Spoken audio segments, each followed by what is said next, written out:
Hello YouTube, welcome to episodes 8 and 9 in my Girls und Panzer reaction series. Back here again today for some more Girls und Panzer. So here's the current situation. So this video is late. It's extremely late. I'm very sorry about that. Very sorry. Worked a ton over the weekend and it just all got away from me. Monogatari ran late into Girls Last Tour, running late, and now this is late as a result as well. So very cool time management, awesome. The other thing is it's very early Monday morning. We have a public holiday today, but I'm only working a half day. So I'm going to go into work at about midday. I'm going to try to react to some Girls und Panzer in the time that I have here in the morning, and then I'm going to edit it tonight and try to get it out by tonight. That is the plan as it stands right now, as I also have tomorrow off, so I can work into the night if need be. The other thing is I've been told that 8 and 9 somewhat go together, so I'm going to take an opportunity to just react to both episodes straight up. So, you're going to get a larger discussion portion for 2 episodes as one, rather than 2 separate episodes, 2 different discussion portions, blah blah blah. So, it'll look a little bit different, and I apologize for that, but this is what needs to happen for this video to get out and for there to be 2 episodes here today, which I wanted to do. I want to watch these 2 together. Also leading me on to the comments, if I can get them up here. So, there was 39 comments on that video, on the episode 7 video, which is a lot. It's a ton. And I've summarized it to this, because, again, I had to kind of skip through a lot of stuff, and I don't like to, but I kind of had to, just again to make this work. So I've picked out specifically the stuff that I find personally interesting. That doesn't mean I didn't read everything, that doesn't mean I haven't taken in the information, and I'm very thankful for everything. Another thing is, yeah, again, killing it on the views on the series, killing it on the subs, closing in on 700. So if you want to be the 700th subscriber, you're more than welcome to click that button if you haven't already. Very cool. Nice shill stuff earlier in the video than necessary. But either way, I'll dive in here to the comments. So Anzio are Italian, hence the pizza pasta stuff on the logo.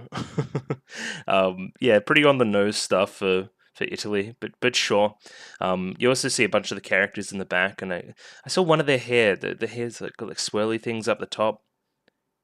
I can't help but think Italy when looking at that. I don't know why. I don't know why I have that understanding. So I've got a lot of stuff about Anzio here. So Anchovy is going to be the leader of Anzio, the one with the twin tails. Apparently she has more content later in the series as we continue. So looking out for that.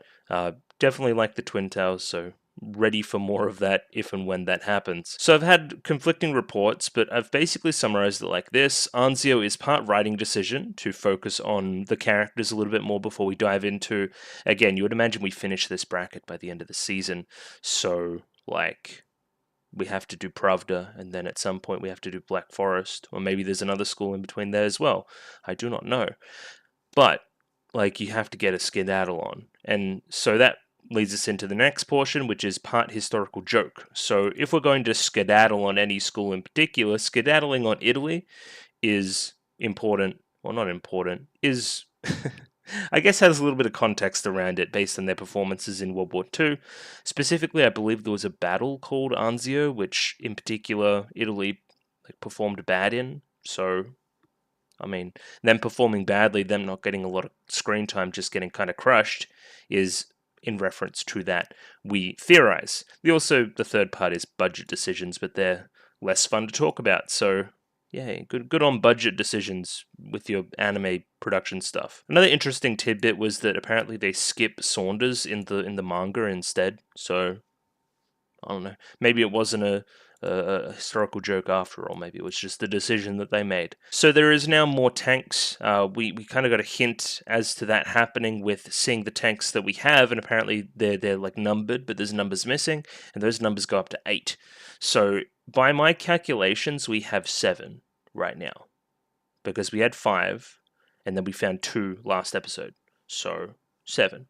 I'm still on the lookout for 1 more. Apparently it's particularly big, so we'll see what happens there. The other major thing from episode 7 was, of course, the Miho family drama stuff. So I think it's pretty interestingly brewing here in the background. So we have the mother, called Shiho, and she says some specific lines about, charge ahead, don't look behind you, all these other things, right? Basically, you shouldn't have saved those people. You should have kept going, victory at all costs, blah, blah, blah, blah, blah. And it almost looks like Maho seems to disapprove of this. Almost, just a little bit. So again, keeping an eye on her character in the background, with the context that we have from the Mako family stuff as well. So I don't know. Mightn't be a bad character, you would think. Kind of maybe a good guy in disguise. Maybe a rival for Miho down the line. The next part is probably something I should have picked up. So listen, the family name is Nishizumi, right? So the mother acts the way she does, with blatant references to Blitzkrieg warfare, among other things. And has this last name that has an N, a Z, and an I in it, and also has close ties to Black Forest Academy. I'm not going to say the word, but it's got these 3 letters in it. So, like, I mean, take that how you will, I think. Especially with the context in the show around Rommel in particular. I saw somebody going into in the comments. So Owen Rommel, stuff in Africa apparently wasn't really a big fan of the Nazi stuff. I said the word anyway, but you know what I mean. And then there's the stuff with Yukari not wanting to be associated with Montgomery, considering that they were rivals, Rommel and Montgomery, in Africa. So again, like, take that again how you will. It's all cute historical stuff in the background that I think adds to the, I guess, drama that isn't on screen. There was one character name I wrote up here as well, wherever it is. Here we go. The girl that always looks lost, which I think is a polite way of saying it, that's Mariyama Saki. So keep Saki in mind. That is Saki, when we see her kind of just staring off into space. Like I may do sometimes today because I'm, a little bit on the tired side. The last point here, we have the history team and their that's it stuff. So I was a little bit confused about this last week. Basically what the history group does is they cycle through their mind to try to find the best historical analogy for whatever the hell's going on. So when Yukari says something, was it Godarian? Was it that part?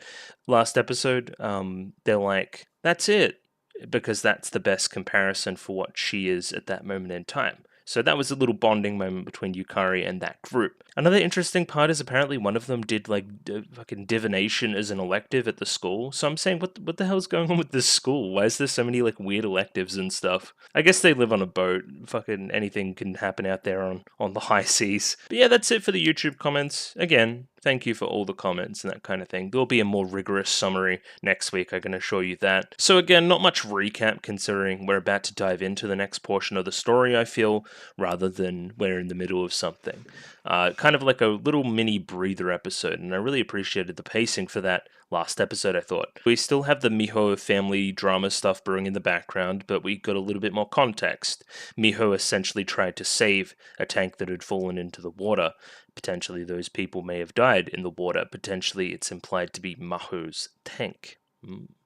And again, Miho, being the hero that she is, goes and saves her friends, abandoning the flag tank and basically assuring that... Who were they playing again? I think it was Pravda. I think it was. I think Pravda beat them and stopped them from winning the championship 10 years in a row. The difference between what used to happen and what is happening now at Allray is all around this friend group and the club group in general that puts, their hands around her and tells her it's all going to be okay and that she made the right decision and all these other things. It seems like a way better environment for her. So that's kind of the first half of the episode. We just say friends are good. And I agree broadly. That's been a lot of the theming in the show.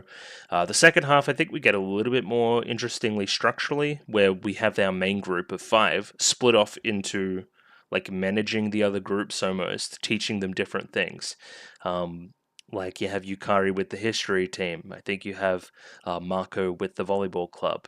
You have Sayori with the first years, and then you have Hana helping the student council. All of these are perfectly suited to their roles as friend characters and lead to a lot of jokes, and it eventually leads to them finding a couple of new tanks. So, successful segment all around. And yeah, diving into what I would imagine is fight against Pravda based on our little preview last week.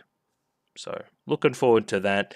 Again, they're the Soviet school, so I'm guessing there's going to be a whole lot more historical context there. Either way, my shill stuff though, so if you like the video, consider liking the video. If you like the video and you want to see more, consider subscribing to the channel. Comment below anything you thought about the episode, anything I could do to improve my presentation, comment below.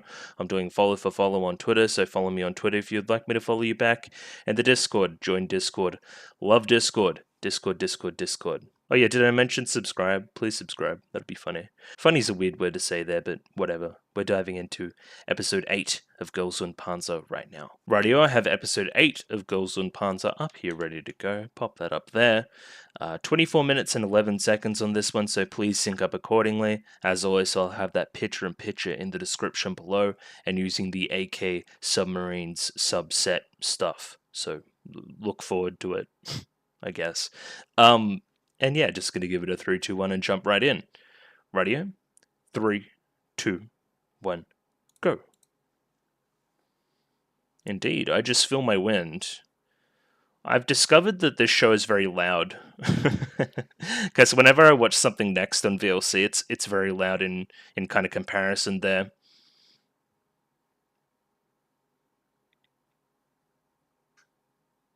Indeed. It feels like it's been so long since I've seen some Girls und Panzer.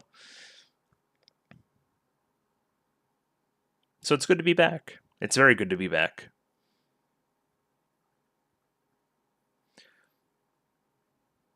And I think this is where I'm really going to appreciate Girls und Panzer not being like minute to minute super intensive on my mind. Where if I was doing Monogatari here, my brain just might blow up and I might die. Where again, different strokes for different folks.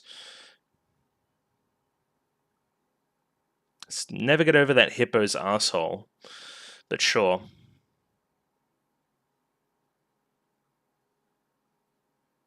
Who are those little freaks? You would imagine, like, based on that montage there, that they would be Pravda. Right? The two, like the blonde and the black hair.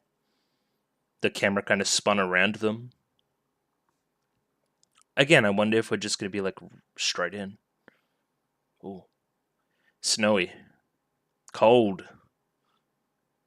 I see. Well, it didn't take long for me to get my answer.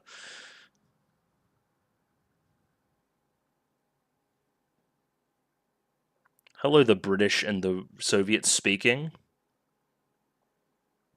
What do you do? Okay. Yeah, I would wash your face. Oh my god. That was very well spoken, I thought. She, like, rolled the R.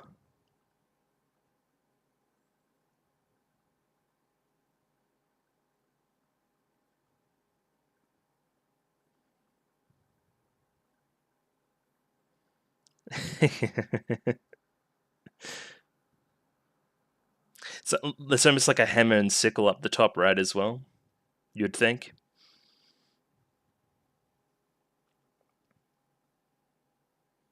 Yeah, the plucky underdog story, you wouldn't get it. Okay. Yes, against Pravda.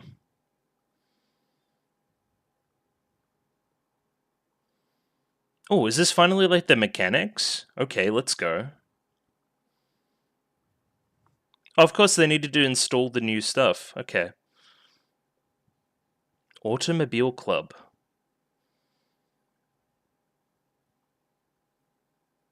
New tank? Hell yeah.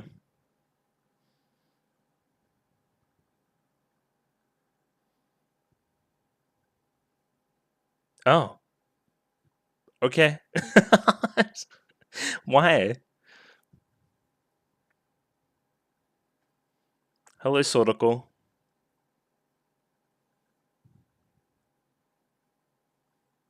What animal, right? What is a mallard?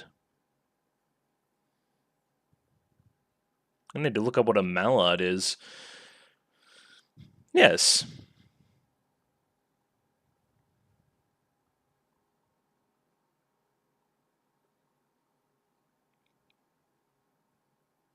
Yeah, teach me, but don't teach me, but teach me.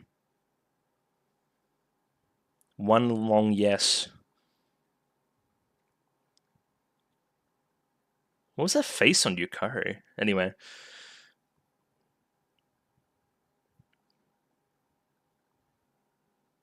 I'm recording. That's good. Okay. Yeah, okay. A bit more of this stuff. Gotcha.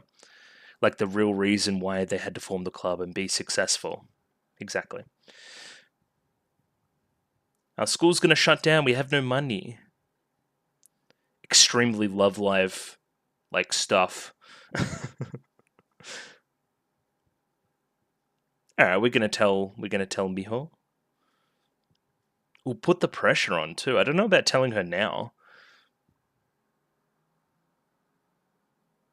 Mm-hmm. Most certainly is. Also cross the 50th parallel. Need to get out a globe for that one. Oh, anglerfish.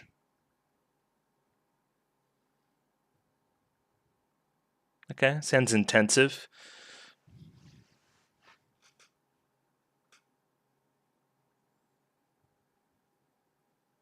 Hmm. Seems like you're avoiding the conversation.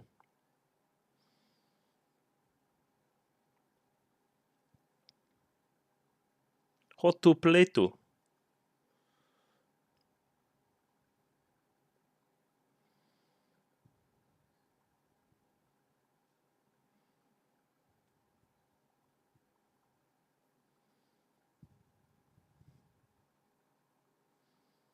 Oh, that's cute.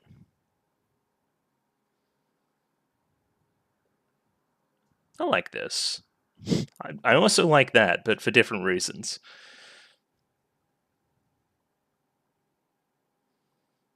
Yeah, we really love our school.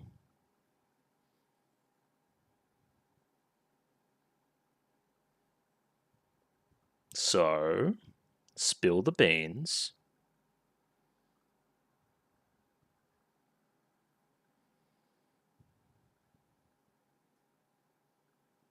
Okay, well, they didn't really. Well, I know, but she doesn't know. Yeah.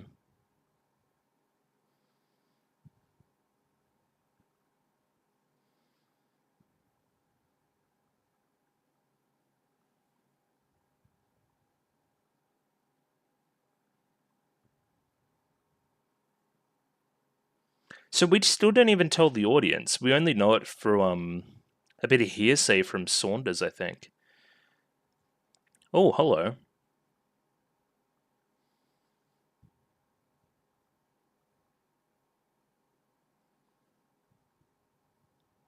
Oh my god.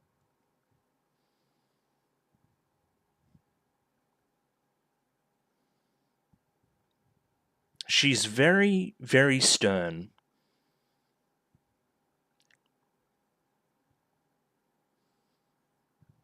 Hmm. That's not what your face is saying, though. Just push forward. Disinheritance. Oh my god.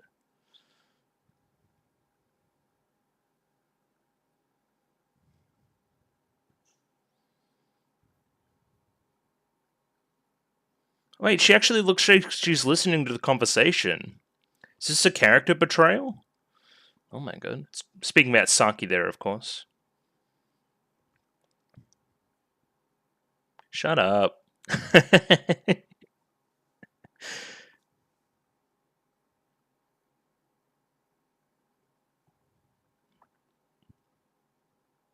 I'm guessing that's another historical reference. It's also right. Like, she's never had a costume.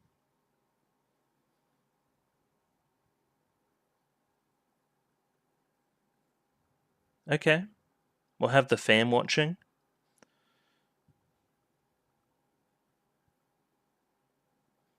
15 tanks versus 6. And they have a lot of different variety of stuff.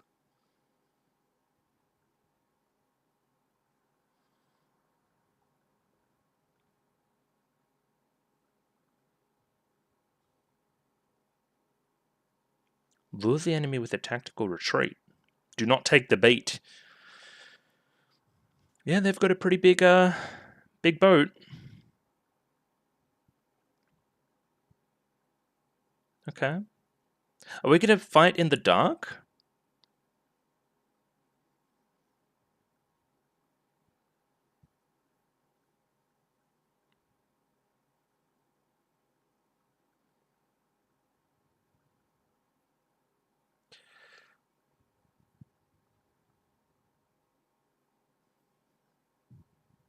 Everyone just fucks around, eh? Okay, that's cool though. But that's kind of the vibe of the school, yeah? Okay, hello. Hello, Pravda.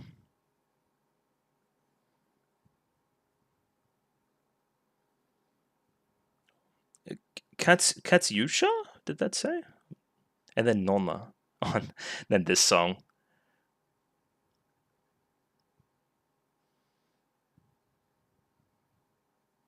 Katyusha. Katyusha. Sure. I'm not shaking your hand. Oh my god, it's the classic.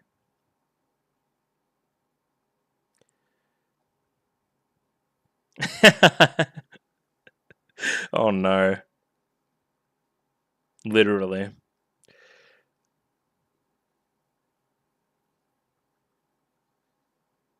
Well, it's gonna be fun to see you eat shit. Indeed. Oh, psychological warfare. Let's go. What does that mean? Okay. I know what das wieder something. I know what that means, I think. I feel like I've heard it in like a video game or something.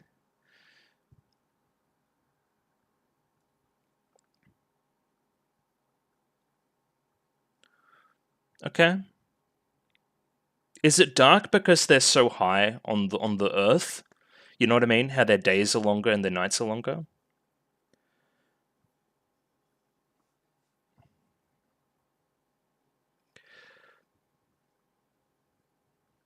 Oh my god. Everyone gets a line.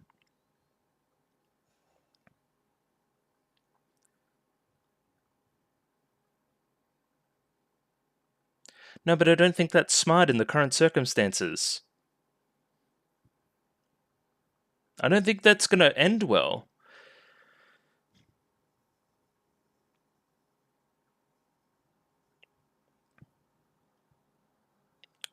I don't know if this is a good thing or a bad thing. I mean, Sun Tzu said a lot of things. There's a whole book about it.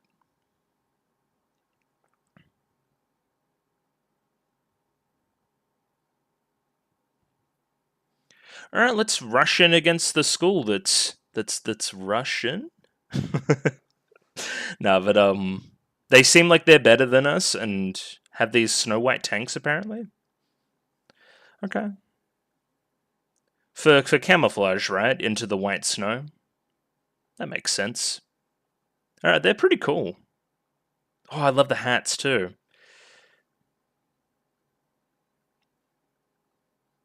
The Siberian Way. Oh my god. Sadistic. Ura. It's a lot of tanks. What were the rules around the amount of tanks again? I was about to say it felt like a song was about to start. Okay, great.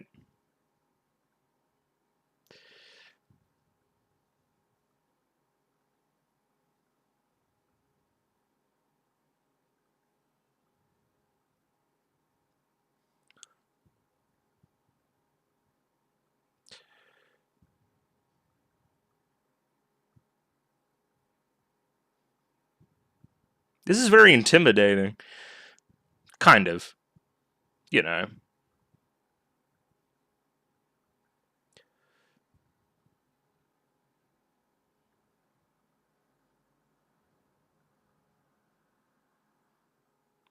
Is there a typeface that has hammer and sickles that you can just like type out? That's a bit mad. Anyway. Because imagining somebody did the subs there.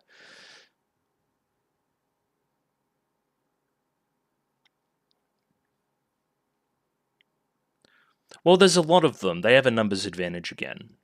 Which tells me structurally that there's going to be a lot of like fodder tanks. So we may actually be a little bit successful initially. Indeed.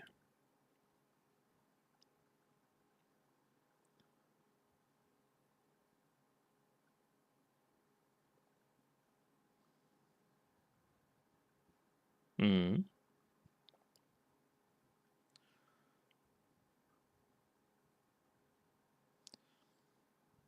Well, that's no good.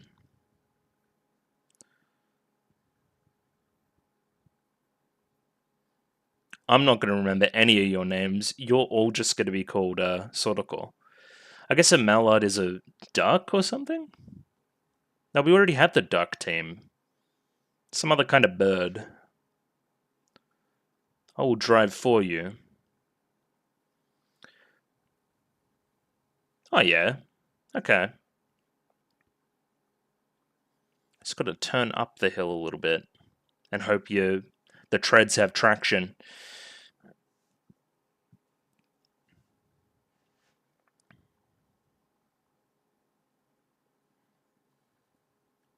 Okay.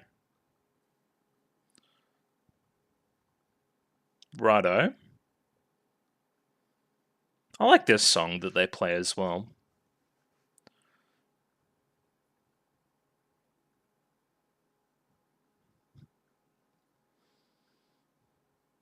I don't know about coming out to the snow.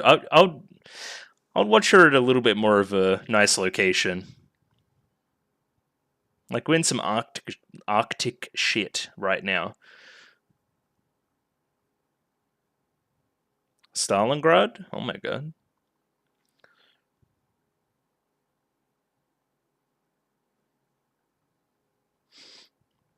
I feel like it may be bait, based on our previous conversations in the episode. No.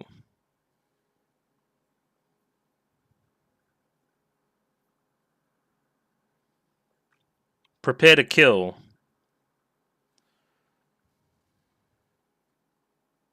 Okay. Got one. Okay. Got two.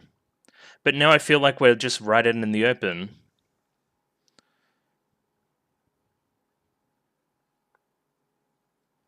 Where's the turn?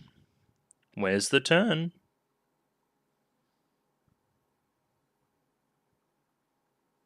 Yeah, it was very easy. Hmm.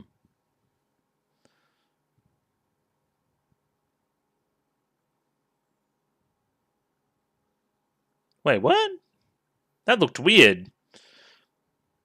Wasn't that one of the tanks that had its flag up? Maybe not. Maybe I'm just being tricked.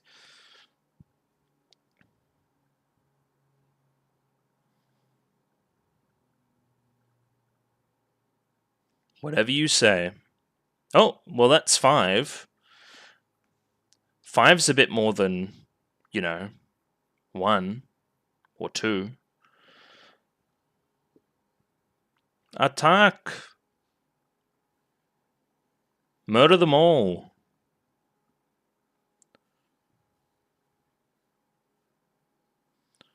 Another thing that I'm maybe thinking is maybe some of this is going to be on like a frozen lake or something. And then we're going to get our like drowning stuff out again for Miho. Narrowed the eyes. Well, that's the flag tank too. What if they just like landed a lucky shot and won?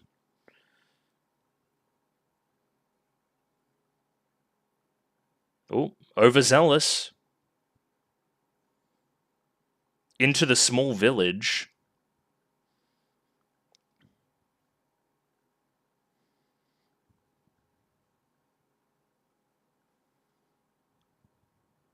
Alright. Where's the counter? Alright. Yep, bait.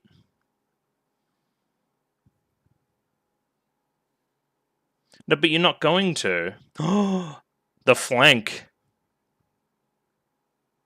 Here we go.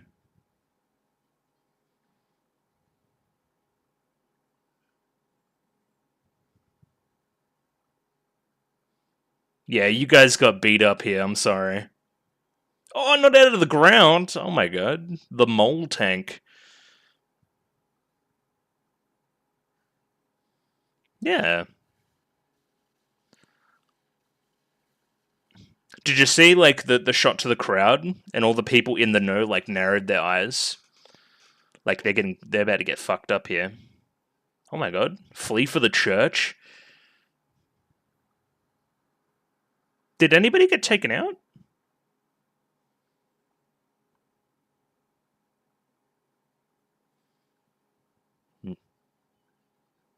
Now they have, I think.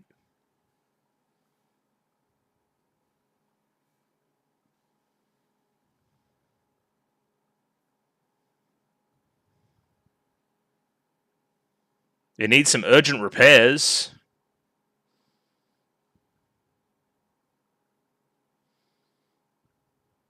This feels like scary being indoors.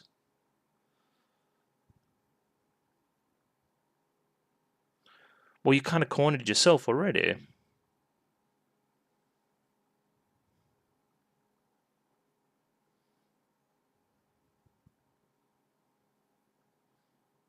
Oh, if you kneel before me. The ego.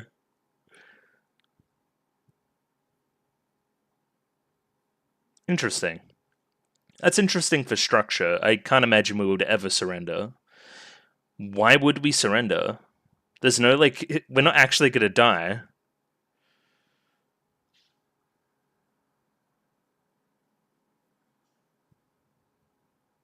Okay.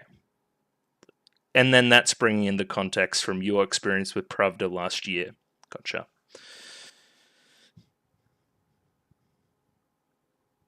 No, we're going for the title.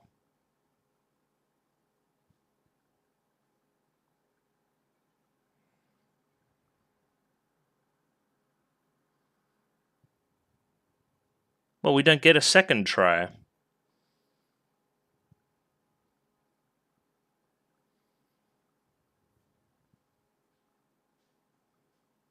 Well, the club won't exist anymore.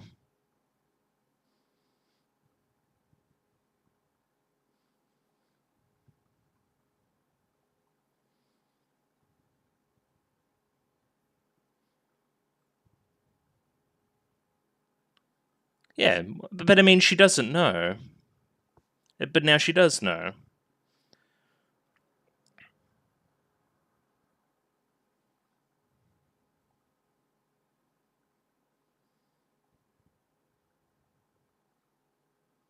There's the stakes. Pressure's on. But I don't think we lost anybody yet. So, fine.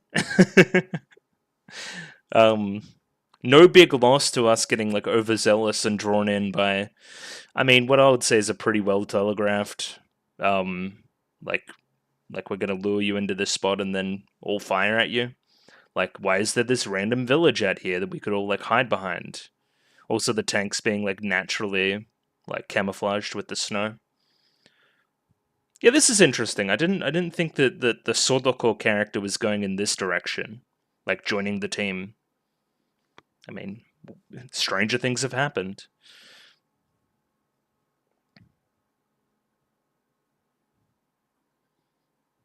What else? I guess it's more of a focus on the student council this episode for sure, and their relationship and their stakes to all of this, what they wanted out of this, why they needed to succeed in Senshido. And we'll probably get even more next episode in the start, you would think. Like explaining the actual circumstances there. Like, why did the school start to lose money? And why is Senshido so important for this? Is there like a cash prize or something?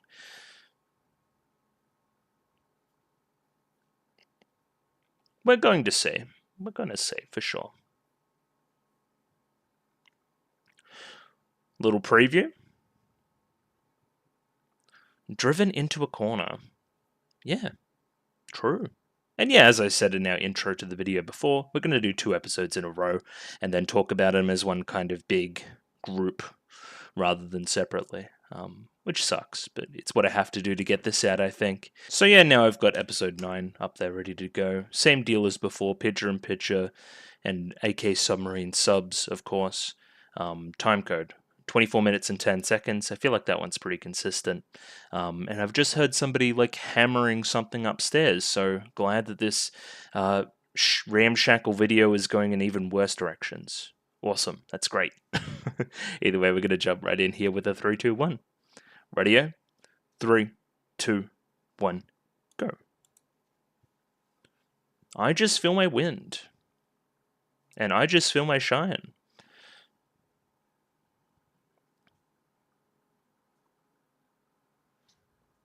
There you go. Put a smile on your dial. Hopefully somebody doesn't start like a jackhammer outside. That would be bad.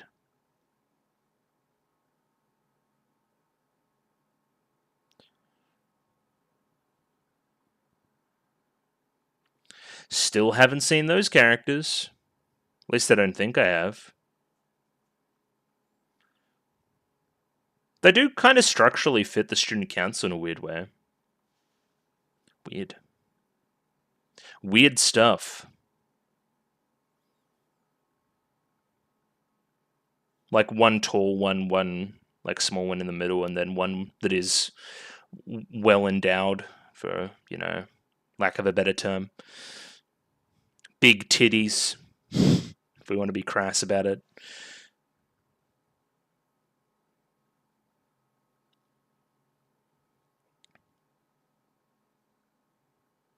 Katyusha? Katyusha? I'm sure, if I say it in a little bit more of a Russian accent, it would make sense, but... And was it like Nona? Or Donna? Or something? Okay, just trying to remember character names. Yes.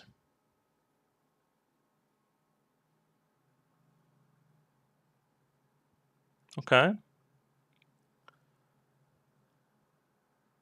Oh my god. So we need schools with good performance.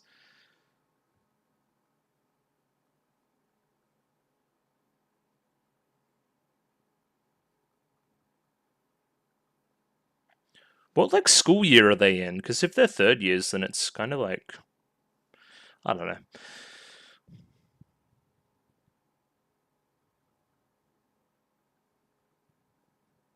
Well, that's a good solution.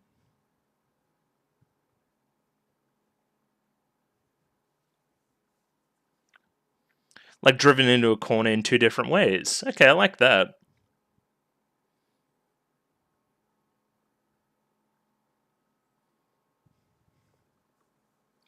So wait, the school kind of pays for the ship? That's a bit weird.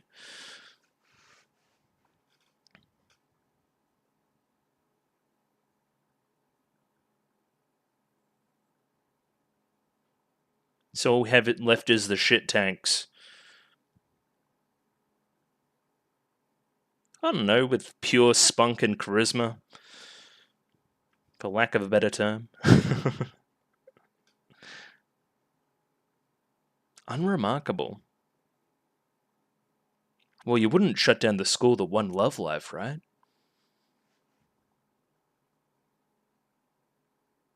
It's fine. It makes a lot of the early stuff in the show make a whole lot more sense now.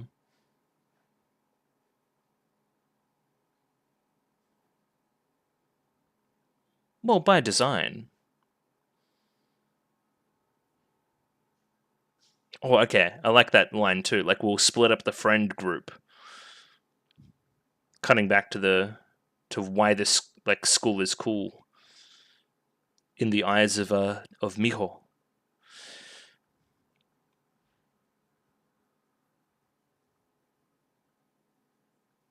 All right. Well, we have to win. We simply have to win.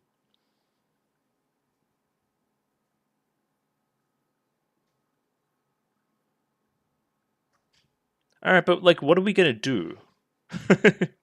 I feel like they've got us pretty well surrounded.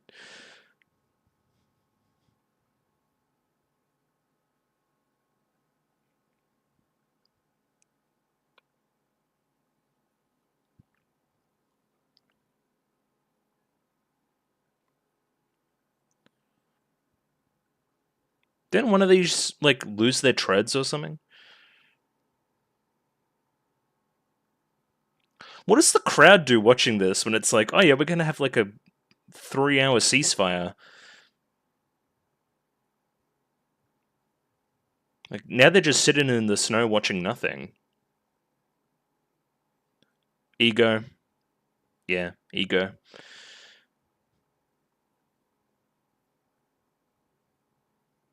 Praido. Nope. True.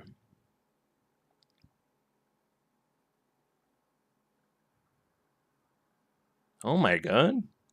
Okay, I know the historical implications of that. Jesus.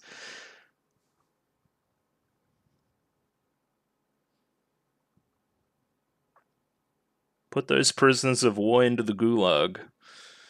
Very cool.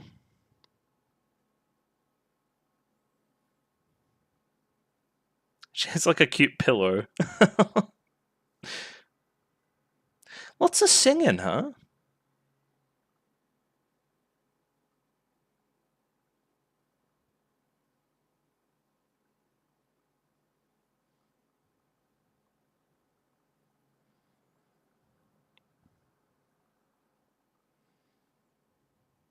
Put a band-aid on it. Are you stupid?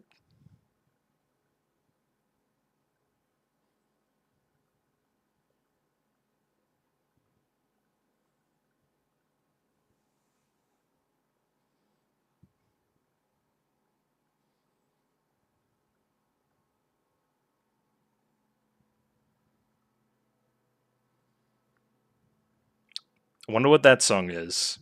They both know it. Also, they can just, like, leave without the tanks. Then what's stopping the enemy running in right now and, like, murdering? So just gotta... Okay.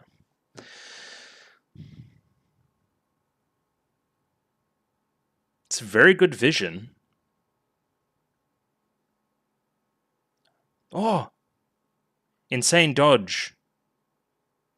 Okay, they kind of snuck out. But how do you sneak out of that situation?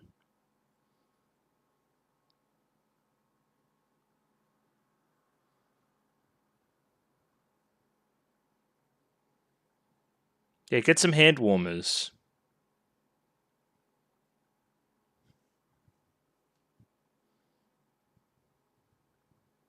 Well, they've got their spirits high. I like how the two that were singing the entire time didn't get discovered. It was the two that were, like, bickering instead.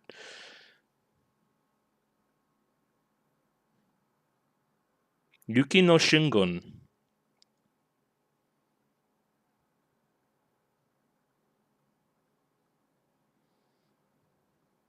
Yeah, okay.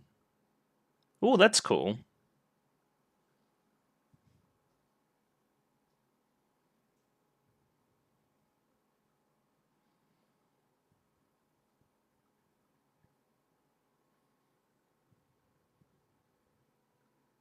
Well, their moral seems pretty high.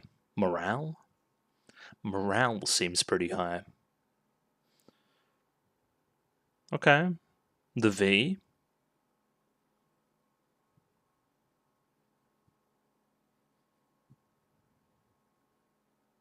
About 20 minutes. Okay.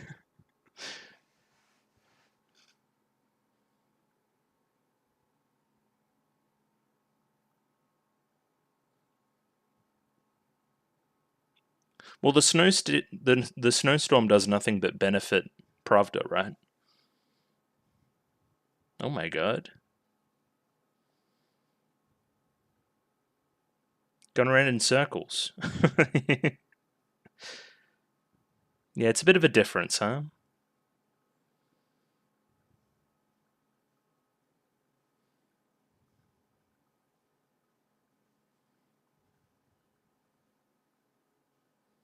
Running out of food, the siege's working.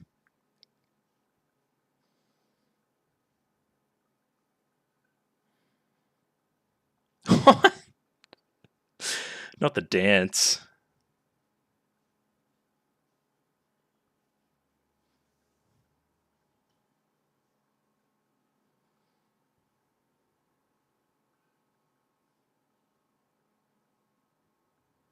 I mean, we got to start putting some kind of plan into action, guys. We've scouted them. We know their positions. We can even look at these windows.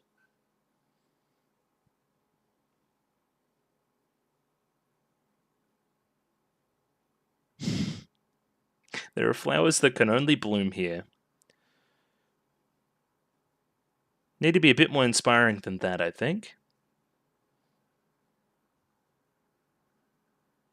Like, look at everybody split off into their little groups.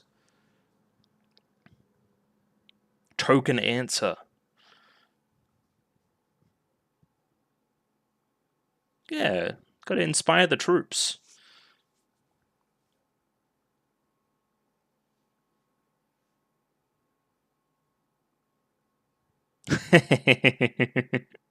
It works to break the ice, I'll give you that.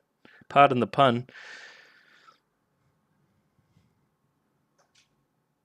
I'm happy this is coming back, though.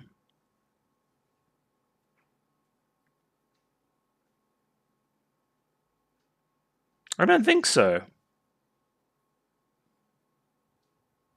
It's inspiring. Damn it. Of course you are. We never worried about these guys. They're going to follow her. Okay, student council. They're like, why am I watching this shit?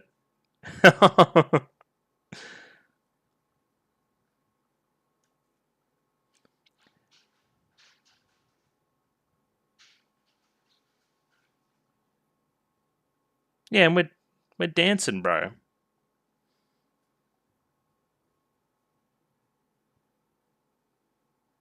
Do geza?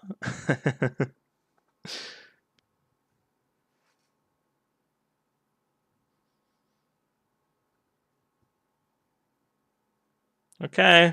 What's the plan?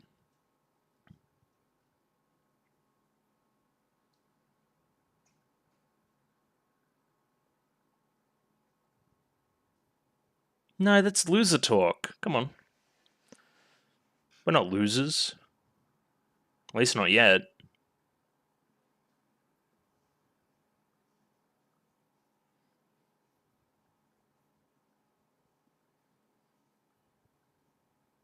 Indeed. Okay. Snow. It is snowing, true.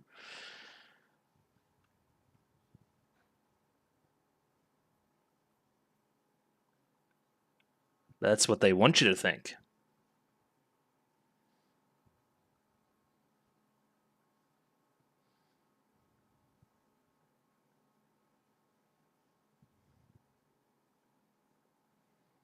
Well, what if there's two tanks?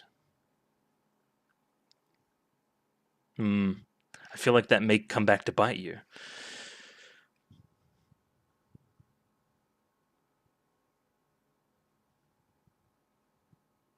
It's time to go.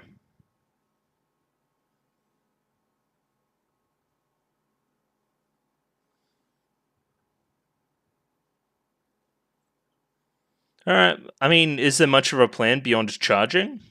We can do that.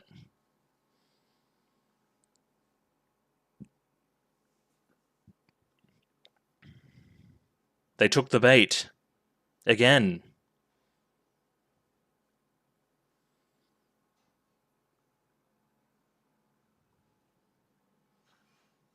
Okay, I like their structure a lot. Like all flanking the flag tank there.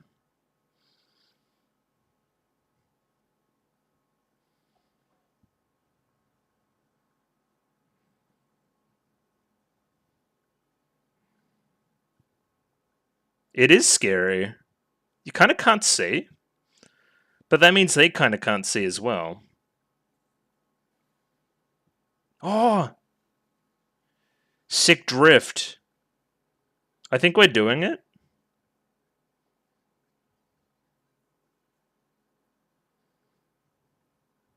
I'd imagine it was like the diagram had there's two lines.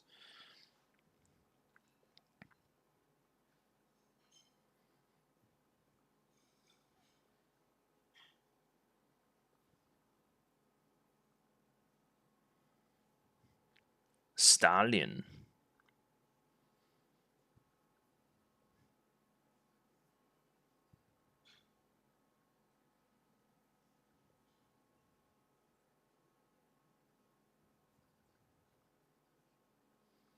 Okay. The solo effort. Let's go student council. It's kind of been like their story. Oh my god.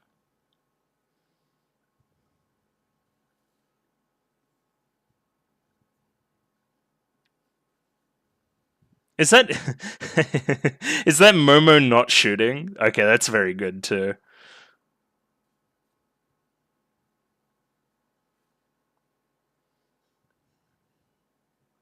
Oh my god. The driving is sick.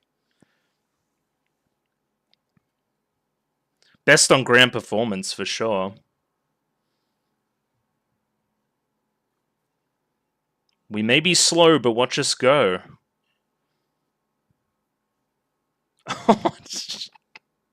Jesus Christ. Alright, got one.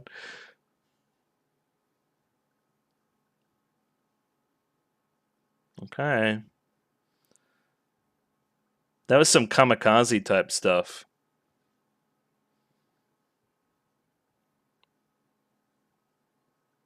It's like I'm trying to put the team on my back.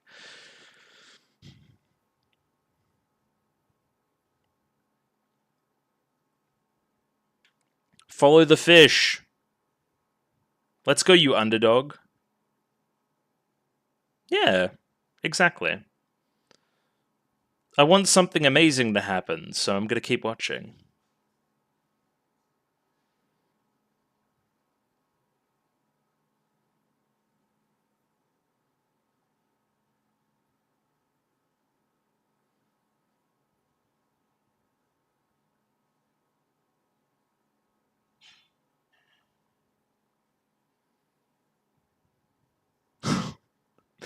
I'll take your word for it. Oh my god.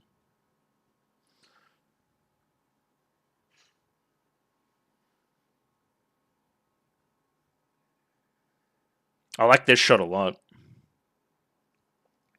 There's not as much like 3D objects to worry about, but I still think it's dynamic, right? Ooh, another really cool shot. Like, look at that. That's awesome. That's like thumbnail stuff.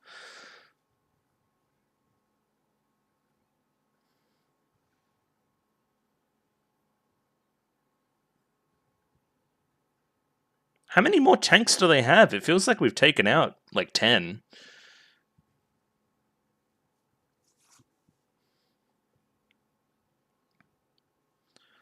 Of course, the flag tank still has that ace in the hole, right?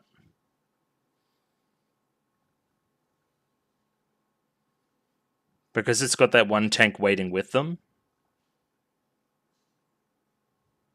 Okay, yep.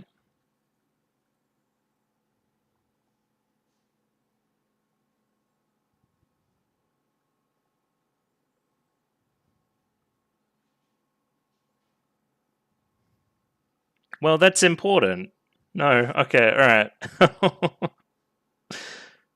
Oh, she's cool. Let's go.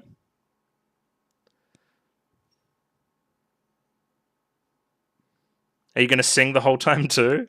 Oh, action. How will you communicate back to us?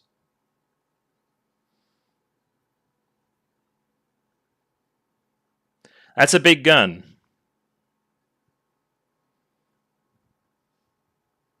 Okay, she's going to get into big gun tank.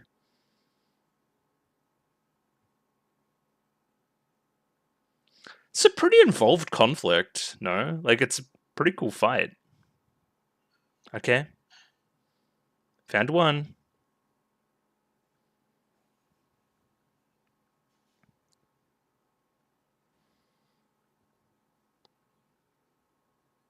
What, a gun that big?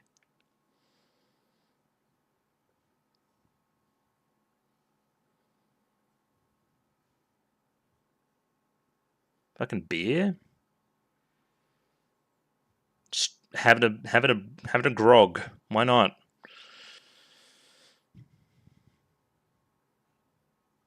Okay. Sacrifice. A sacrificial lamb. That's pretty bad still. Those are expensive.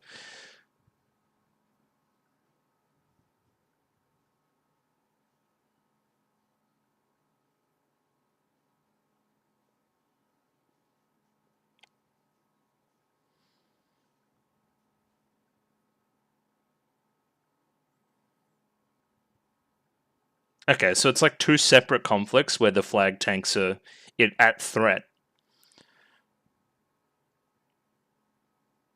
That's a weird looking tank. Holy fuck.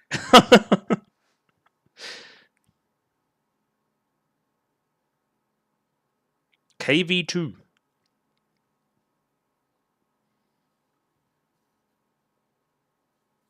Alright, I mean, sucks to be you.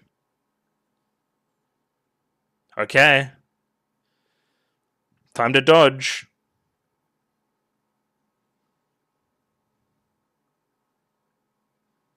Let's go duck team.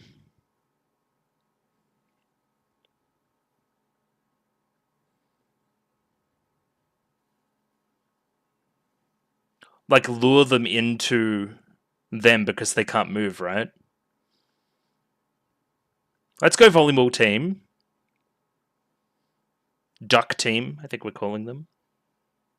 Devilish spikes. Okay, whatever you say. Volleyball terms. They're just fucking driving. The drifting is sick. Nah, you're being baited. Yo. Everyone's showing up. Let's go duck team.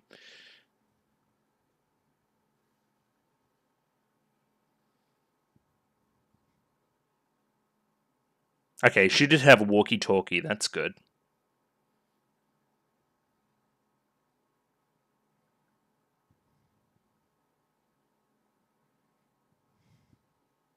Oh, the bait.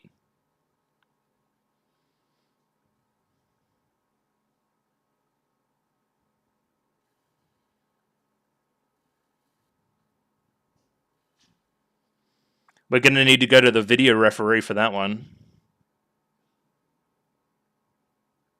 Who won first? What?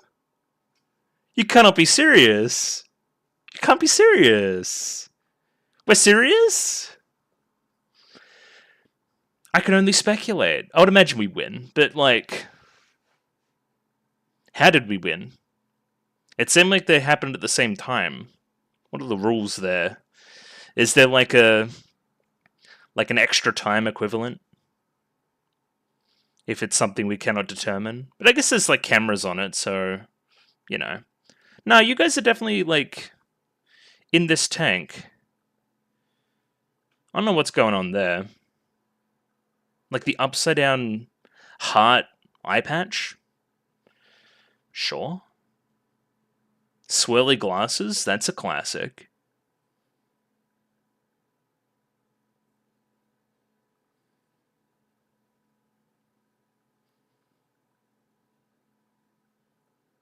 Again, it just looks like the student council in costume.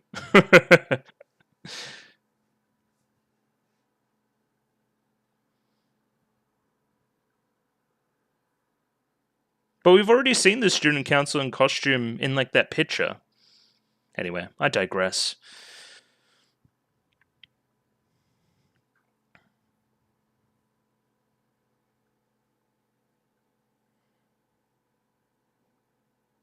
She's a classmate.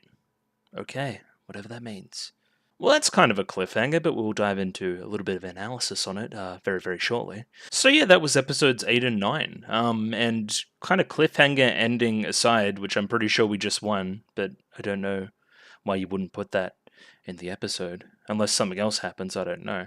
You would have thought we would have won, based on how the episode was tracking and how the ego of the other team was getting in the way a little bit. That other team, of course, being Pravda, which we're introduced to very, very early in the first episode we watched today in episode 8. But yeah, overall, I thought the conflict Like, they told a decent story throughout it. I thought they withheld information for the right amount of time. I thought there was great little set pieces in there, great little jokes. Definitely somebody could do the deep dive on the historical, like, analogies to whatever is going on here, right? The specific battle that's probably referenced, and the tactics used, and all the little touches here and there. I think that's where the episode goes to another level, is understanding all of that stuff as well. The closest I got was like the Soviets employing tactics where they would take prisoners of war and then use them to, you know, maintain roads and farm and do a whole lot of other nasty stuff, right? Like, again, that's where we're sitting on the subject. So again, this is the first introduction here. We have Darjeeling, right? I think that's her name. From St. Gloriana's, having a conversation, just kind of checking it out, coming over for the tea. Again, is there historical implication here between the British and the Soviets? I am unaware. And we meet our two, I guess, main characters of the Pravda team. So here we have Nonna and Katyusha.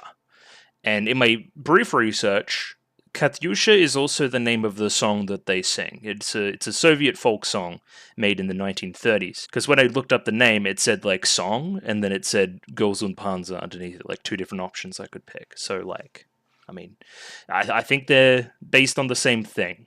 Again, broad Soviet ideas. What's that song about? Let me just have a look at that as well. The song is about a Russian woman called Katyusha. Standing on a steep riverbank, she sings a song to her beloved, a soldier serving far away. The theme of the song is that the soldier will protect the motherland and its people, while his grateful girl will keep and protect their love. Okay. Its lyrics became relevant during the Second World War, when many Soviet men left their wives and girlfriends to serve in the Soviet army during World War II, known in Russia as the Great Patriotic War. Interesting. Okay, so it's got, like, pretty deep like implications to the war. Gotcha. And specifically, it could almost be seen as a form of propaganda as well, if you wanted to lean on that lens. Anyway, I think I'm going too hard too early. I should get some momentum here. So St. Gloriana's were already taken out. They didn't make it to the semifinals. That's no good. Some bad jam in tea as well, which seems like a very British thing. And here's our first indicator of the character relationship between Nonna and Katyusha. Like, you have a little bit of like food on your face. No, I don't. Shut up. It's basically like a little spoiled brat and her keeper. That's what we're getting here. And the little spoiled brat is also like sadistic. So that's good. Like, wants to watch them suffer. Wants to make them pay, wants them to bow before her. She's got a little bit of a god complex, potentially. And, of course, hubris as well, right? It'd be a waste of fuel to practice at the moment. Some no-name team is on the way to fight us, right? And only becomes interested when there's the association to Nishizumi, right? Like, that's when she says, oh, I know who this is, right? And thinks back to the previous year where what happened. And then, yeah, like, I told you many times that she was a Nishizumi and you didn't listen. And it's like, well, I didn't hear you, so it's your fault. So, yeah, that's great. I guess you would call, instead of a hammer and sickle, you would say that this is like, that looks like some kind of vice and a bolt. Sure.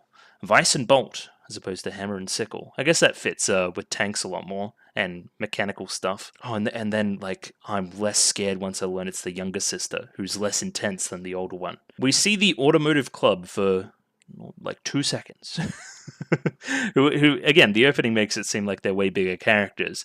Again, along with these characters that I still have never seen before, which are, like, here somewhere. Where are they? Find me them. Yeah, they're somewhere. Yeah. Again, who the hell are these people? I will never be able to tell you. And then we have a new team joining the fray. They take the Renault tank, I think. Like that kind of AULT, normally all, right? Again, languages are weird. Sodoko. It's Sodoko and the Public Morals Committee.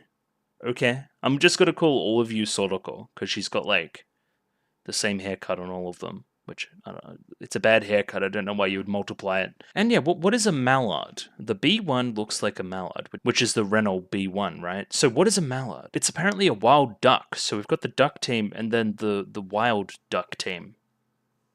Cool. Sure. And then, of course, all this character baggage between Soroko and Ureze plays out here. Like, they're just polar opposites, and they're going to act as such, right? And now put in a position where Marco has a little bit more power over you. They're not being able to deal with it. Very, very funny. Good stuff. And then we start one of our major themes over the 2 episodes, the student council. It's kind of almost their story in a way, right? So clearly love the school, clearly have a lot of memories around the school, and we keep emphasizing, like, if we lose, it's all over. This is it, right? We need to put everything into this, otherwise the school's going to shut down. Which, again, is something that was a throwaway line in, like, a previous episode that I just, like, I hung on to, and I'm like, oh, that explains everything. That explains the student council. That explains the start of the show when we're so desperate to start the club. Yeah. Pretty obvious now in retrospect. Yeah, the kind of music cutting out and the lashing out there, like, it's very obvious that this is pretty serious. So, like, back in the day, that being a few hours ago, or an hour ago, when I watched this part of the episode, I was like, why don't they tell her here? That makes really weird sense. Like, normally you would tell her here, and then that would put pressure on her, and then, again, the story of the Pravda school would be about, okay, there's a lot of pressure on you now, Miho, right?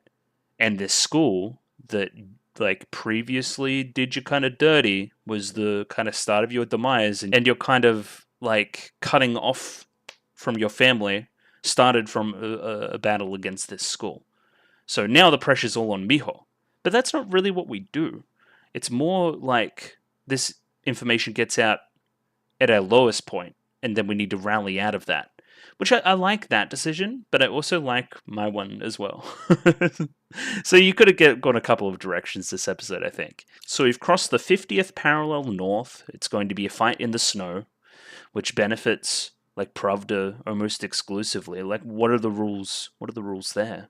About home ground advantage and that. And we're having like a warm, hot pot kind of what do you call this thing again? The table?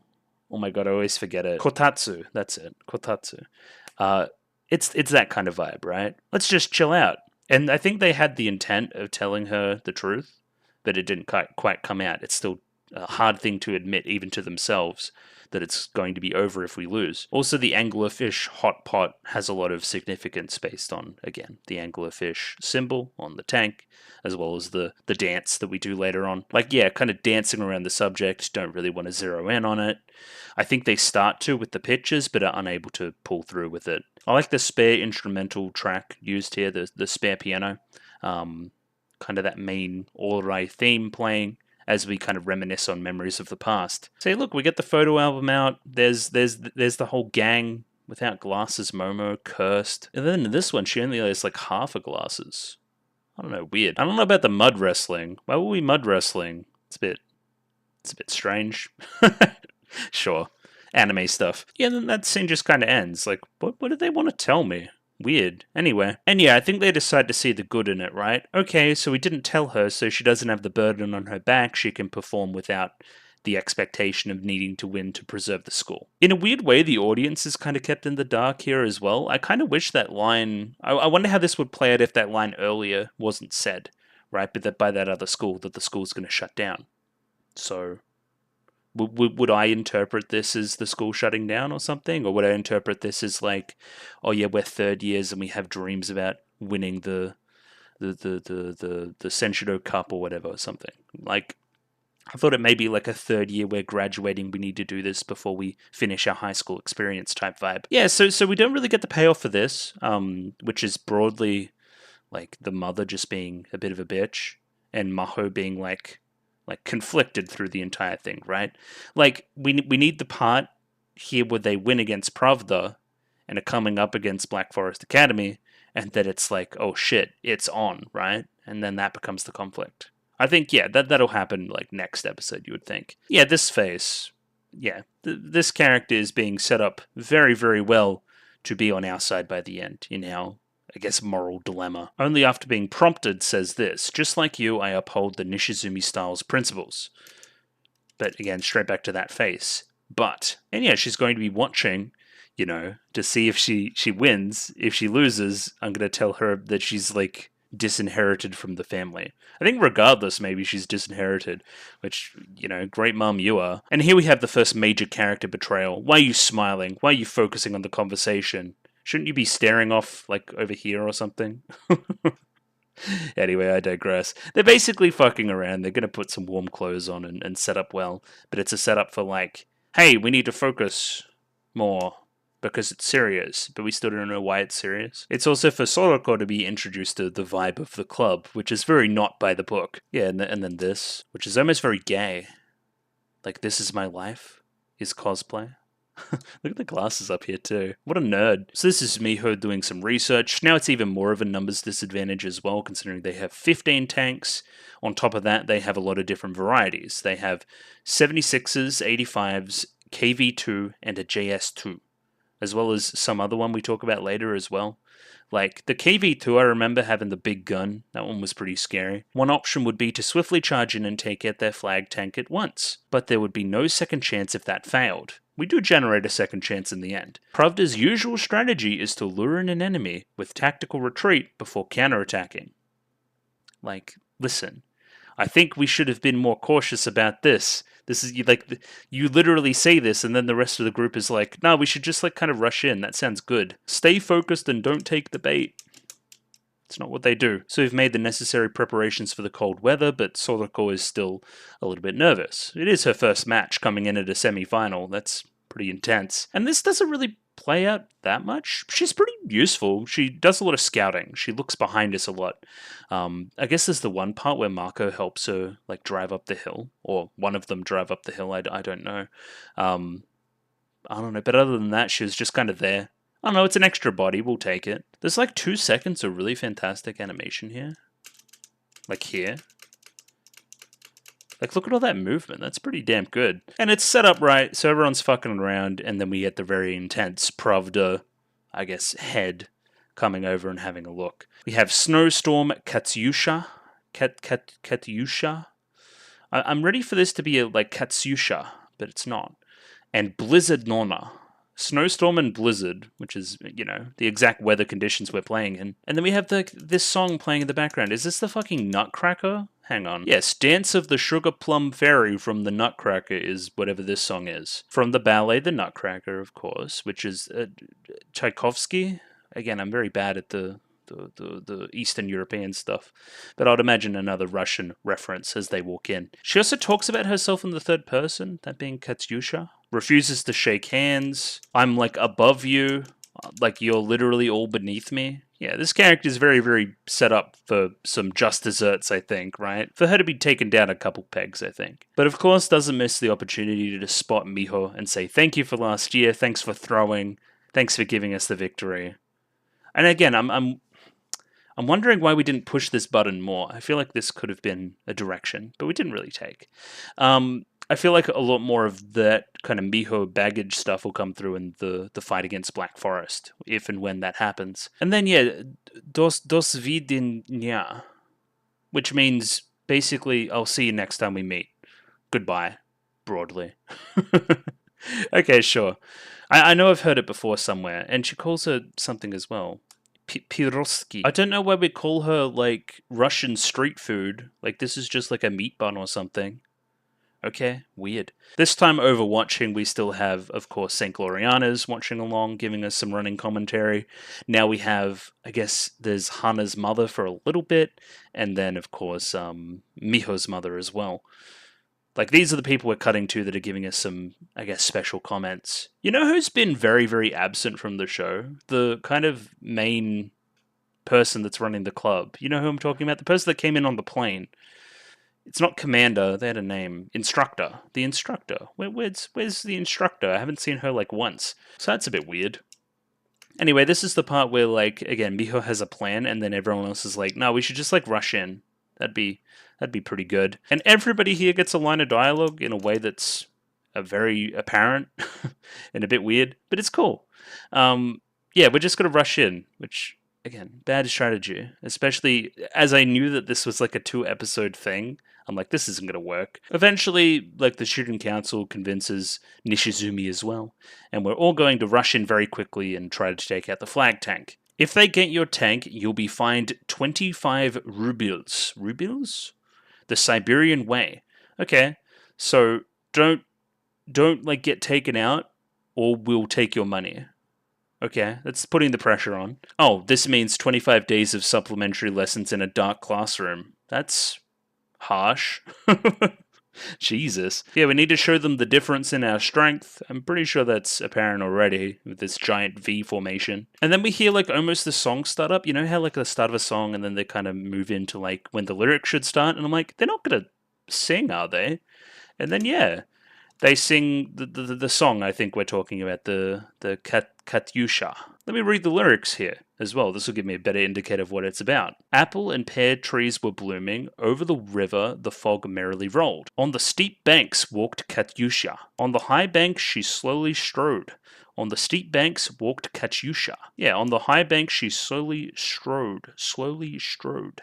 Jesus. As she walked, she sung a sweet song of her silver eagle of the steep, which I'd imagine is her partner that has gone off to war, of the one she loved so dearly, and the one whose letters she had kept, of the one she loved so dearly. And then we kind of go in again to that chorus, that same melody. I could see how that would be inspiring for somebody on the front lines, but, you know, it's pretty, propagandary. War will be good because your girlfriend is waiting for you at home. Sweet, sure. I guess another part of it is it's like fucking freezing, so they want to make the match over as soon as possible. If they drag it out, then the elements are going to get to them more and more, and we see that play out when they drag the match out further. So they're moving in for the kill straight away, which then we indicate to Nonna that they're doing so. They've been effectively scouted, and now we can set up our plan. Let's drag them over to this town and take them all out. First, we see the Mallard team here, Sodoko's team, struggling to get up this hill, this snowy embankment. We need Marco to go over and help, which, much to Sodoko's disgust, actually works. What they needed to do was kind of go up on an angle.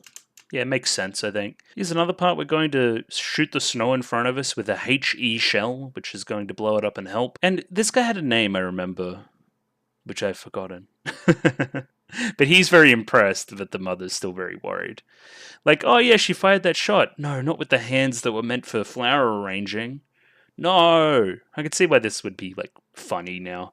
I wonder if we're going to get the mum out of the seat by the end with whatever happens at the kind of end of our battle here. Wonder if that'll help. Russia war makes me think of Stalingrad, right? Potentially. Is this, like, mirroring Stalingrad in some way? Like, battle-wise? Don't even joke about that. Are we going to get like Stalingraded? The Battle of Stalingrad was a major battle on the Eastern Front of World War II where Nazi Germany and its allies unsuccessfully fought the Soviet Union for control of the city of Stalingrad in southern Russia. The battle was marked by fierce close-quarters combat and direct assaults on citizens in air raids, with the battle epitomizing urban warfare. It was the bloodiest battle of the Second World War, with both sides suffering enormous casualties. I mean, invoking Stalingrad probably means that the Soviets will win, whatever happens, so maybe that's why we're saying don't joke about that.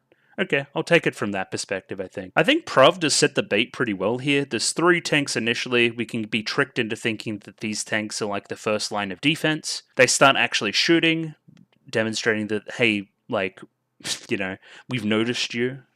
Oh shit, they're coming towards us. We better start firing like we're an actual defense and not just a ploy. And they stay extremely still and we take them out, right? Which sucks for them because then they're going to spend 25 days in a classroom or something. So the 3 tanks on the ridge, we take 2 out very, very easily to where Miho's a little bit like, that was very, very easy. It was almost like it's bait. And then our last tank of the 3 run off and the chase begins. We're going to draw them into an area and take them out, basically. They even use the flag tank as part of their bait here. It would be very bad if we landed a random shot and took them out, but I guess they're taking that risk. I guess this is to further legitimize the bait, right? Okay, if the flag tank is out here, then we might as well take this opportunity that's right in front of us. I noticed the history team yelling blitzkrieg as they rush in here, which again, bodes pretty poorly. And this whole time you have Miho continuing to say, hey, like, stop, basically. Don't keep rushing in. That's what they want. Again, extreme focus on the flag tank to the point where they don't notice that they're being flanked. Miho's first instinct is to move east, which everybody does. Of course, they thought about that. Kind of like what happens in the end of the episode 9 as well, where we shoot in one direction to make them move another, and then perfectly put them into our trap. Yeah, and now they're surrounded on all sides and get taken out. Except they don't. They don't lose anybody. The tanks get damaged, but there's no white flags up. Instead, we retreat to, like, I think this is a church, and we're going to hide out here and wait out, like, the snow and the enemy and blah, blah, blah, blah. It turns into a bit of a siege. I guess all the tanks being slightly damaged here didn't really come back because we were able to repair them during our little ceasefire. This is where we get a little bit more of an indicator into Katyusha's character. Hey, here's this white flag. You wave this white flag if you want us to stop at any time, but it means you have to bow towards me and say that I'm the best and then work in our little camp or whatever, which is a little bit yikes, but sure. You guys do that and we won't take you out. Right? And then we bring up the stuff from Miho's past, right? Which is like, hey, before Miho acted in a way that was against winning, that benefited helping her friends and keeping them safe, right? She will do the same again here. I think it's a pretty good tactic and definitely speaks to the character of the Pravda school, I think. Yeah, if all their tanks rush us, right, there might be like injuries in the confusion, like genuine injuries to like the people in this club. We've got ourselves in a very dangerous position, actually. So hopefully none of this happens. So we can prevent this. We've basically been checkmated, or put into check, I should say. Like, what are we going to do? There's no other option here. And it's like, oh yeah, we made it to top 4. That's pretty good. We can take that. And of course, we can't afford to lose, says Momo. Thank you, Momo. And Momo's got some feelings about this. She's got some baggage around this. I wonder what it is. Yeah, Senshido isn't war. Except it's as serious as war because our existence is based off of it now. And by proxy, the existence of the show. So they're probably going to win. As I talked about before, it's putting into stark contrast, like, friends are okay, winning isn't everything, like, we can just kind of vibe. It's less toxic, like, culture and environment here with, oh shit, this will go away if we don't win. It's pretty interesting for Miho, and I kind of wish we explored it more, if I'm honest. Because now we're putting a situation, right, where, like, our existence is threatened. The existence of this really nice thing that I found is put on the same kind of level as winning. You know?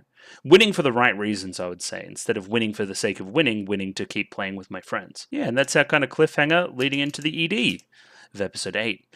And yeah, pretty good episode. I think I'll bring up 9 here and go through it in a similar manner. So the start of episode 9 is the student council learning about the circumstances, right? So after reviewing the budget, we decided to restructure our schools, this kind of school ship system. It's running at like a loss right now. We need to start cutting stuff, otherwise we won't be able to stay afloat.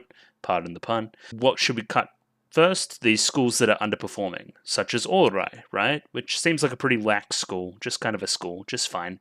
Of course, these 3 have some great memories at the school and want to preserve that. Thus, we come up with our plan around the Senshido Club. We used to have a really strong Senshido team. Why can't we do that again?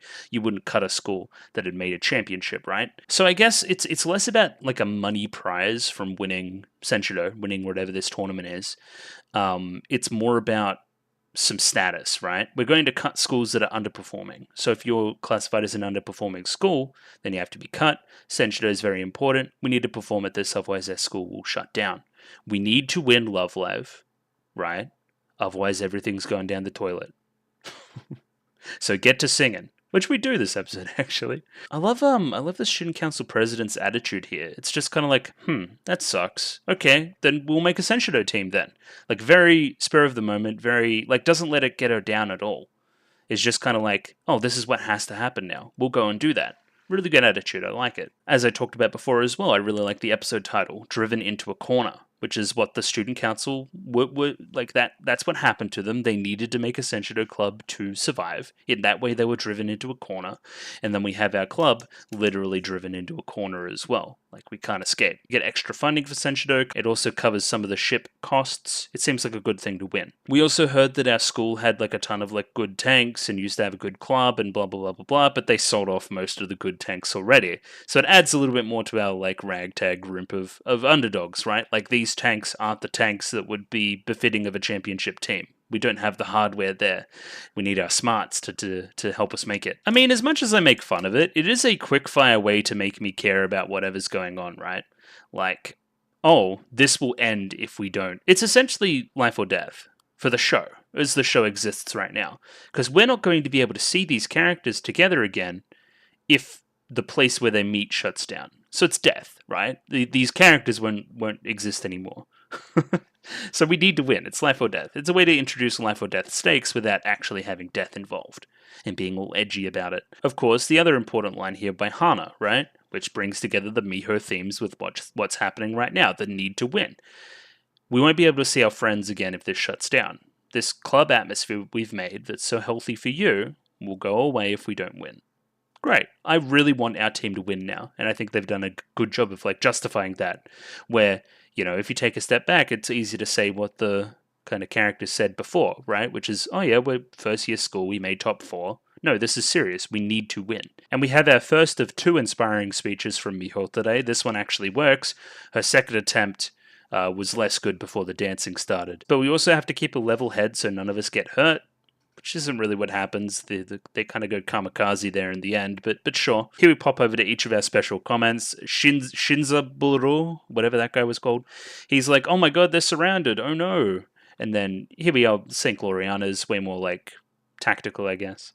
Pravda is attacking, or why aren't they not attacking, right? They have the pure advantage, why aren't they pressing it? Yeah, Pravda's commander is relishing the situation she has them in. She's egoing it.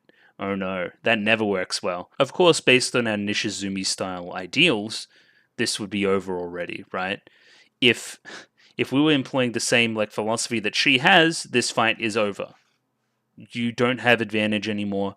If Pravda act like they should, then they will win.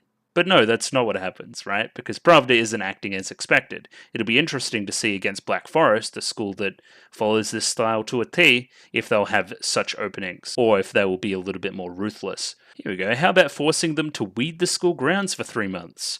Or tending to our wheat fields? Or digging up our potatoes? We're going to force them into, cold farming camps that have conditions that are barely humane. Very cool. Very cool, Soviets. You gave them time to surrender so you could eat and sleep. Okay, fair enough.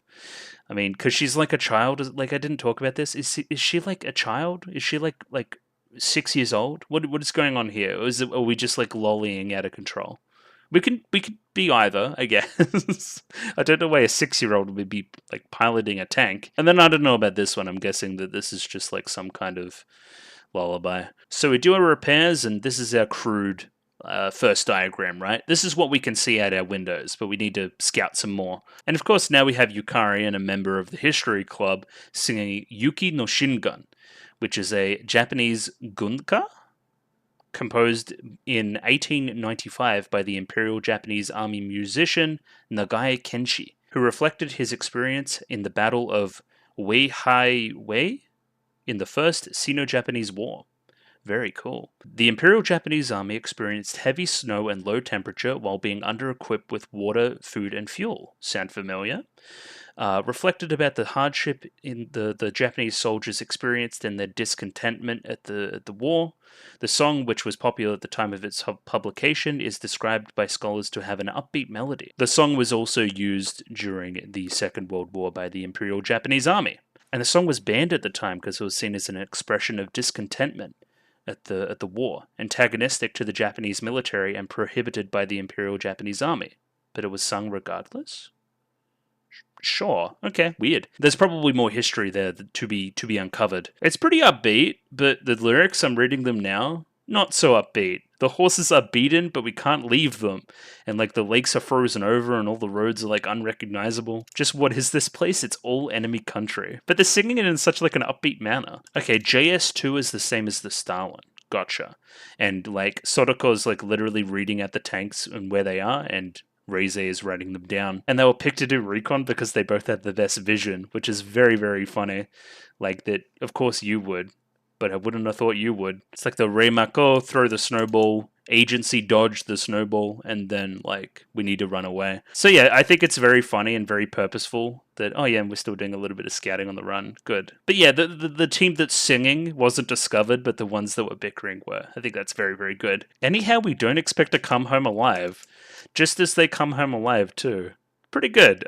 Very jolly from these two. I like that. And here we see the difference between the diagram before and the diagram after. We've got a whole lot more knowledge now of where people actually are. Still got no clue about the flag tank though, from what we've seen. I think the flag tank's just kind of like hiding. The officials are deliberating whether the match should continue or not, or if they're again in like a checkmate situation.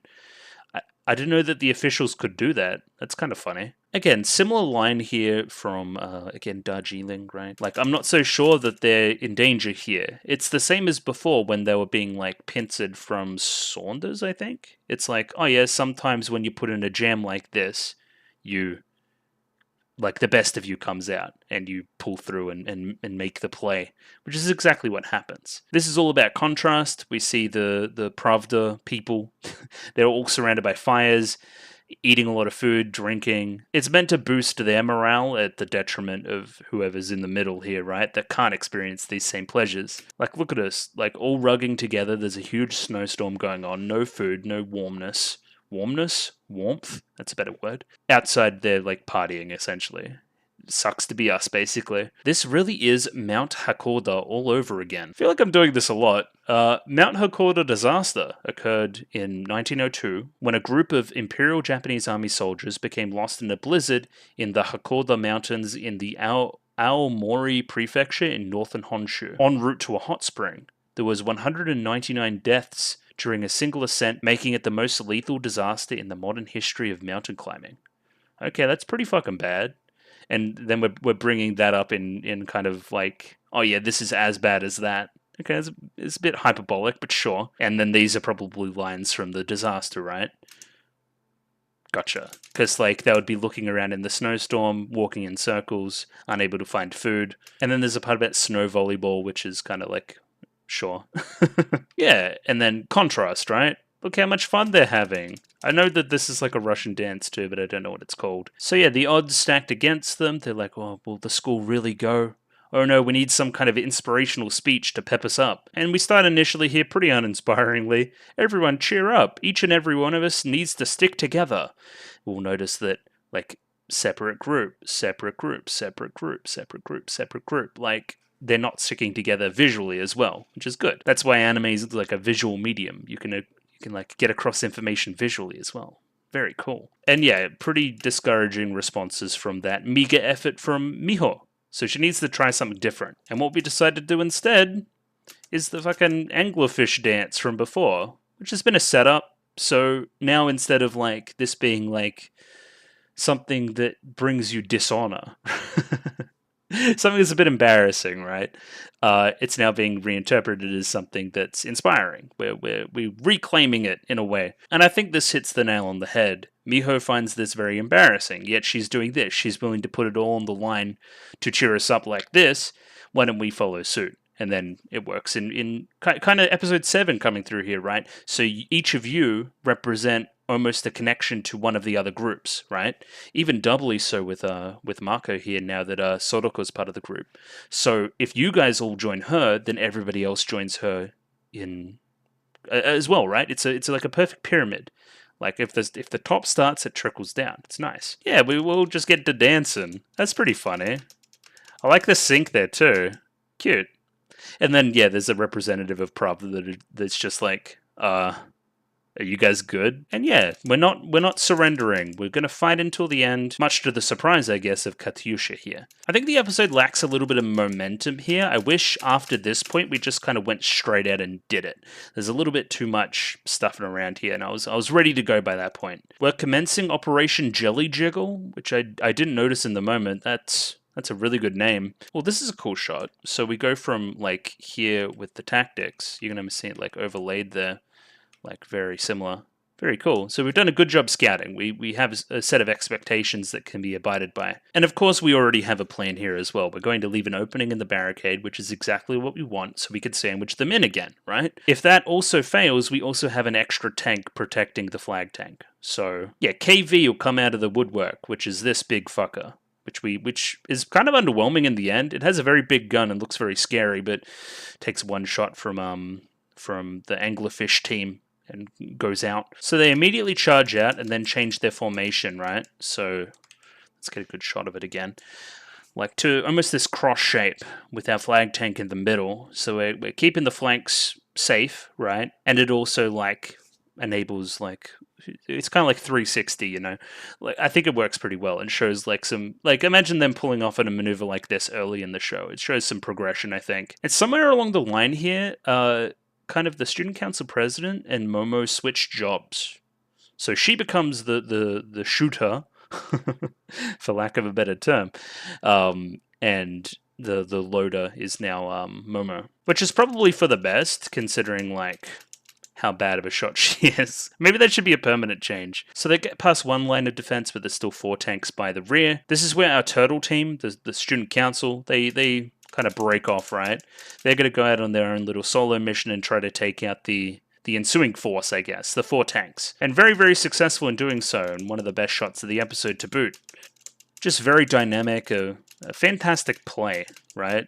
In a show where we don't see that many like individual moments of brilliance, I think this is pretty well executed. Like, yeah, to my count there, that was a 4v1 that we just clutched. That was very good. However, didn't account for somebody sitting over on the ridge, which I think was Nonna? Yeah. So yeah, that was a pretty violent end to their little journey. And how does the flag come out of the base? Anyway, whatever. Nice to see that they're okay. Provocative pose aside, the crowd starts to get behind Aurai because they love an underdog, which I thought that was like an Australian thing. Australians fucking love an underdog.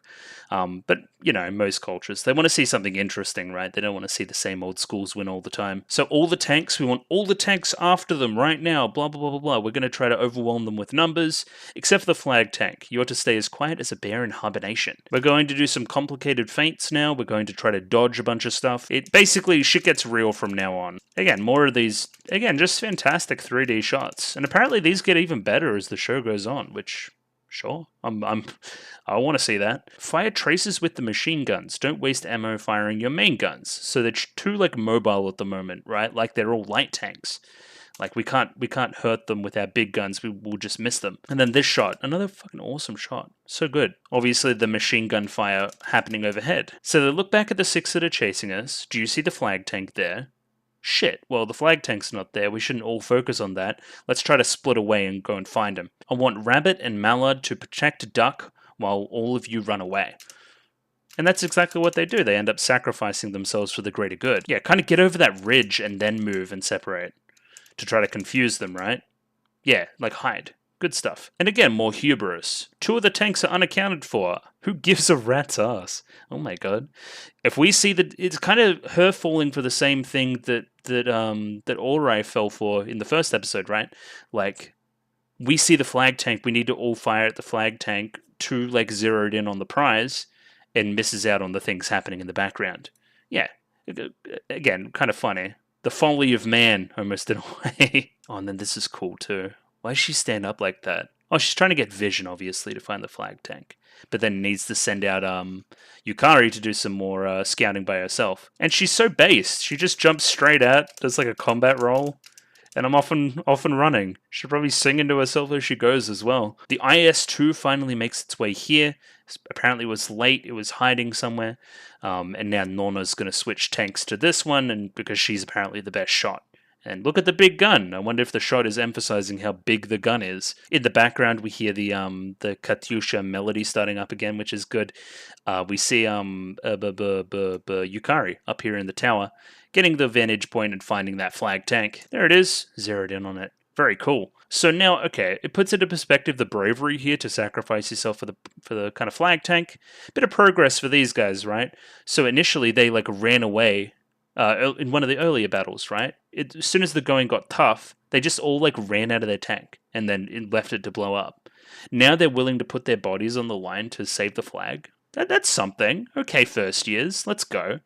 Yeah, and it's a big old scary gun too. It's not like your regular garden variety. I like how their flag tank is just kind of chilling still. But now there's enemies inbound, we need to get moving. There goes the rabbit team, oh no. Which leaves the mallard team and the flag tank left alone. Yeah, kind of some good, like separating our groups here and not letting all the tanks get taken out immediately. It's left us with some good moments for the underappreciated tanks, I think. Because then the volleyball club has like a really good moment here in a second as well. where they're just like driving with reckless abandon. I think it was very good. So then we get word that they've found the flag tank, and then Katyusha's like, okay, just drive around the town, buy us some time. We think we're going to take out their flag tank very, very soon. It becomes a race against time. And lure them to your reliable comrades, like this big fucker here. There's the Giganto. So the KV-2 loads its next shot in kind of a slow manner. They dodge the first shot, so if we're calm and calculated and make the shot at the weak point, we can take it out. Which I think is kind of underwhelming for how cool this tank looks. Like, it just dies immediately. Sure, I guess we need to win, but I think running away from this tank at the same time would have been a cool thing we could have done as well. There goes the Mallard team. They're gone now too. Sucked in, Soroko. Miho realizes they're just driving straight around town in a circuit.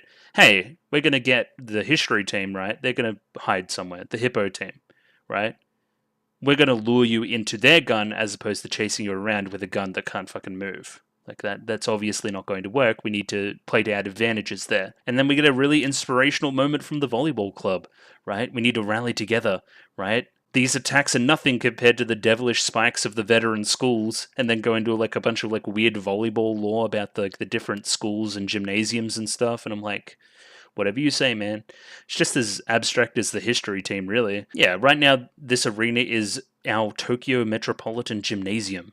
Sure. It's pretty rad, though. I like the animation on it. Them just, like, again, driving recklessly. And all the drifting as well. Not going underappreciated. So yeah, it's a real race against time. Their tank's really struggling now. The duck team. We needed them to make one more right turn over in the town for the flag tank to be taken out. One more right turn. Put the machine gun over there and make them turn in the right direction. Worked perfectly, 50 meters until the correct point. Prepare to fire. They fire at the exact same point, taking out the duck team there, the volleyball club, the exact same time that their flag tank is taken out as well by the history team. And yeah, that's the ED. What do you mean? What do you mean? We get like 2 shots of here and like here, and then straight into enter mission. No, I don't want to enter mission. I want to know who won. Anyway, I'm pretty sure I know who won, which is, alright. But I wonder how we're going to calculate that. Over what advantage? Was it the exact same moment? Was there a slight, mismatch there where one team was quicker than the other? The editing made it look like the Pravda was quicker and that they won. So I wonder if that's purposeful as well, to kind of try to trick us a little bit. But yeah, we're going to have to see more next week, which sucks. Yeah, very, very watchable 2 episodes. I actually really enjoyed them, especially in retrospect, all the history stuff, as well as like the structure of it with the student council stuff and the Miho stuff getting blended together. Thought that was very good. So yeah, Girls und Panzer continues to be a blast, pardon the pun, which I've said a lot today. I've said pardon the pun, and for lack of a better term, a lot today. I don't know if you noticed. I definitely felt it, but I digress. Yeah, very good 2 episodes. I really enjoyed myself. Apparently, I can set up the next portion however I want. So maybe it'll be 1 episode next week, maybe it'll be 2. I do not know yet, but there is 3 to go until we finish the first season before diving into OVAs and movies and so forth. I feel like I weirdly learnt a lot today, which is funny. Katyusha and Nonna, to a lesser extent, seem pretty interesting as characters. She's kind of a bitch, but I find that endearing. I love little brats. They're like my favorite kind of character. So I'm loving that from that perspective. And I think we set up some interesting circumstances for warfare. I really like the tactics this episode and seeing how different tactics from different teams at different points in time worked, and how the philosophies of different teams at different points in time influenced why those tactics worked. So we were a little bit gung-ho in the beginning and got punished for it. In a similar way, they're being gung-ho now and getting punished for it, right? They're being, not as meticulous. They're letting things fall through the cracks, and that's probably going to lead to their demise, that being Pravda. But yeah, I feel like I've spoken enough about it, so yeah, good 2 episodes I enjoy. Next week will be whatever it will be, but I'm going to do my shill stuff regardless, so if you like the video, consider liking the video. If you like the video and you want to see more, consider subscribing to the channel. Comment below anything you thought about the episode, anything I could do to improve my presentation. Comment below. I'm doing follow for follow on Twitter, so follow me on Twitter if you'd like me to follow you back. And the Discord, join Discord, love Discord, Discord. And yeah, I'll catch you guys next week for some more, hopefully on time, Girls und Panzer. But yeah, thanks for watching this week, and I'll catch you guys later. Bye-bye. Bye bye.